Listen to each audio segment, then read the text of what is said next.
Welcome back to The Explainer. Today, we're looking at something that fundamentally challenges, well, almost everything we thought we knew about history. We are diving deep into the groundbreaking research of Dharampal, specifically his incredible work, Bharat ka Swadharma. Dharampal spent years, literally years, digging through dusty archives. And what he found about India's pre-colonial society, especially its education system, is nothing short of revolutionary. If you're someone who values primary data and loves peeling back the layers of modern assumptions to get to the truth, oh, you are in for a fascinating ride today. Okay, let's dive into this. There is just this massive, glaring contrast between what we popularly believe today and actual documented history. On one side, we have this ingrained idea that pre-colonial Indian education was strictly exclusionary, right? That it was heavily restricted and dominated entirely by one single elite group. But on the flip side, Dharampal's archival research reveals something completely different: widespread educational participation across all sorts of castes and communities.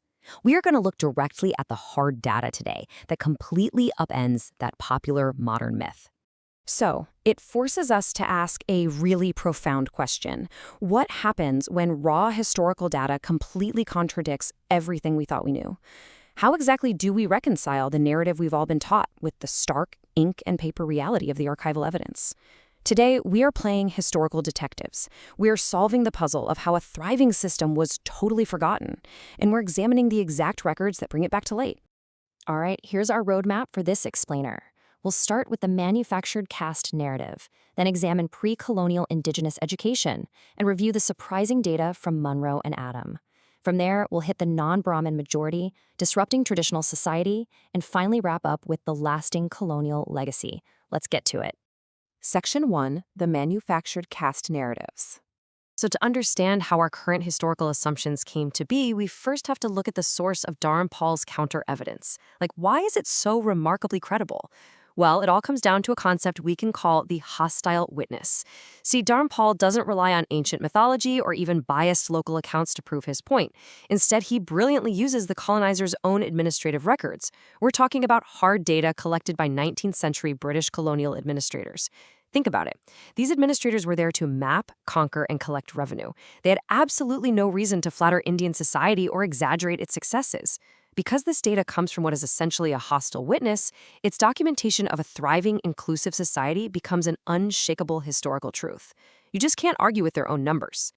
Moving on to Section 2, pre-colonial indigenous education. Okay, get this. According to the exhaustive reports compiled by British administrator William Adam in the early 1830s, there were an estimated 100,000 village schools existing in Bengal and Bihar alone. 100,000. When you break that number down based on the population and geography of the time, that equates to roughly one school for every single village. That is an incredible level of decentralization. The infrastructure for learning wasn't just hoarded in grand urban centers. It was deeply, deeply embedded in the rural fabric of the entire country. And what exactly were they learning in these village schools? Well, the curriculum was exceptionally robust. As the records show, it wasn't just rudimentary counting or basic ABCs. Students were taught reading and writing, sure, but also sophisticated arithmetic, classical epics like the Ramayana and Mahabharata, alongside complex grammar, linguistics, and, depending on the region, even specialized scientific texts. This was a completely comprehensive educational framework designed from the ground up to create a well-rounded, literate, and culturally grounded populace. Section 3. Surprising data from Munro and Adam. Now, we are looking at a very specific historical window here, right on the precipice of mass British institutionalization of the education system. In 1822, Governor Thomas Munro initiates a sweeping survey of the Madras Presidency. By 1826, his district collectors submit these highly detailed, quantitative reports on the state of education in their areas. And shortly after, in 1835, William Adam begins his meticulous surveys in Bengal and Bihar. This timeline is absolutely crucial. Why?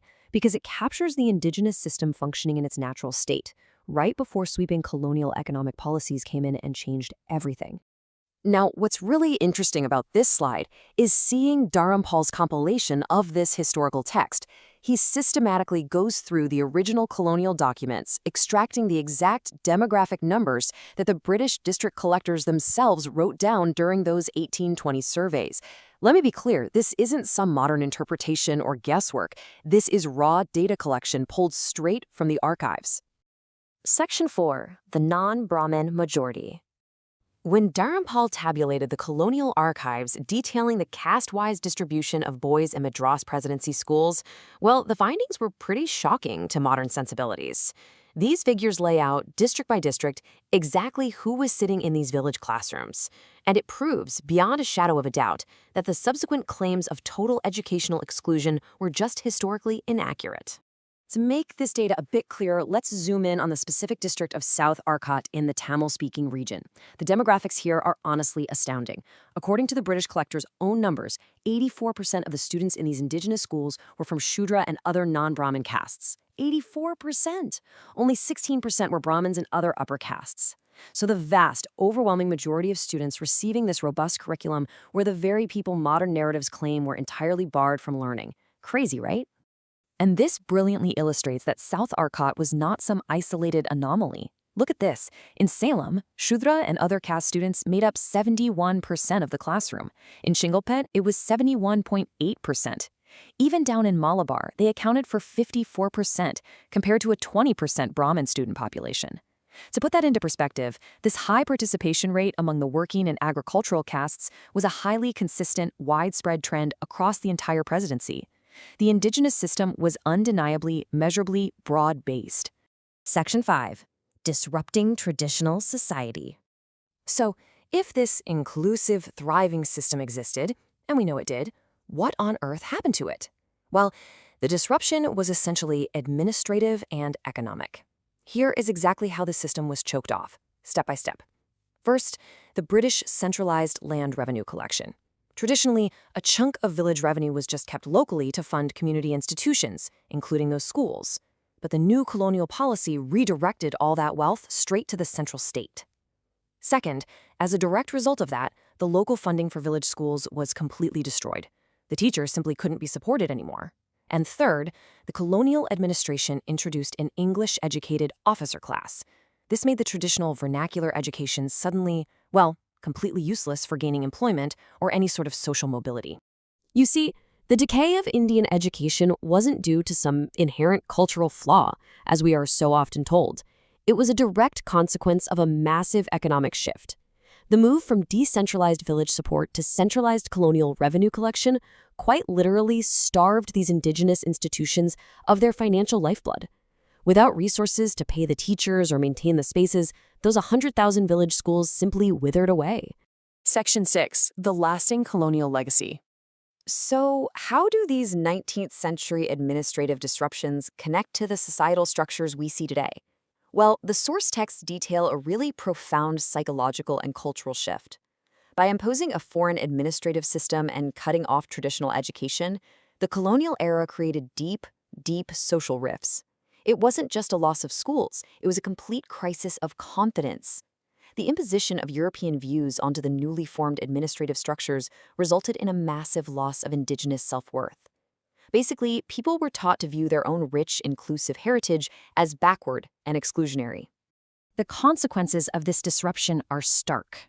First, it created a massive disconnect between the newly minted, English-speaking ruling elite and the wider masses, a divide that had never previously existed in quite the same way. Second, it led to the total marginalization of vernacular knowledge. All those rich scientific and linguistic traditions taught in the village schools were just tossed aside. And third, and perhaps most tragically, it led to the entrenchment of modern social and caste divisions. The new officer class system effectively manufactured and hardened the very rigid divides that we mistakenly attribute to ancient Indian society today. Dharampal's work reflects really deeply on this intellectual toll. He notes that the systemic replacement of these indigenous structures meant that, quote, the creative capacity of our powerful class or elite had disappeared, resulting in a profound loss of selfhood. It makes sense, right? When a society loses its own decentralized methods of teaching and sustaining itself, it loses its creative engine. It literally stops building on its own terms and starts merely surviving under someone else's. We've covered some truly incredible ground today, diving into raw data that challenges decades of accepted narratives. And it leaves us with a really provocative thought.